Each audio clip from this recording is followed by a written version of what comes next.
హరే కృష్ణ శ్రీమద్ Bhagavad Gita first chapter 26, 27 శ్లోకాలు. దాని భావం కూడా తెలుసు. సంజయుడు ధృతరాష్ట్రుడితో పలికిన శ్లోకం.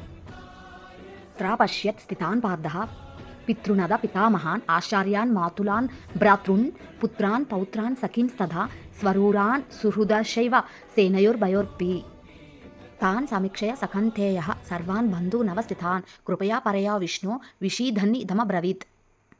ఇరు పక్షాల సేనల మధ్య అర్జునుడు తన తండ్రులను, పెదనాన్నను, సోదరులను, మిత్రులను, తాతలను, గురువులను, సోదరులను, పుత్రులను, అలాగే తన మామలను, శ్రేయోభిలాషులను చూసెను. దీని భావం తెలుసుకుందాము. రణరంగంలో అర్జునుడు నానా రకాల బంధువులను చూశారు. తండ్రికి సమానమైన భూరీసౌరి వంటి తాతలైన భీష్ముడును, సోమదత్తుని, ద్రోణాచార్యుడు, కృపాచార్యుడు వంటి గురువులను చూశారు. శల్యుడు, శకును వంటి మేనమామలను, దుర్యోధని వంటి సోదరులను, లక్ష్మణుని వంటి పుత్రులను, అశ్వత్థామ వంటి మిత్రులను, కృతవర్మ వంటి శ్రేయాభిలాషులను, ఇలా నానా రకాల బంధువులను, మిత్రులను చూసి కుంతీపుత్రుడైన అర్జునుడు కరుణకు లోనై ఇలా పలుకుతాడు.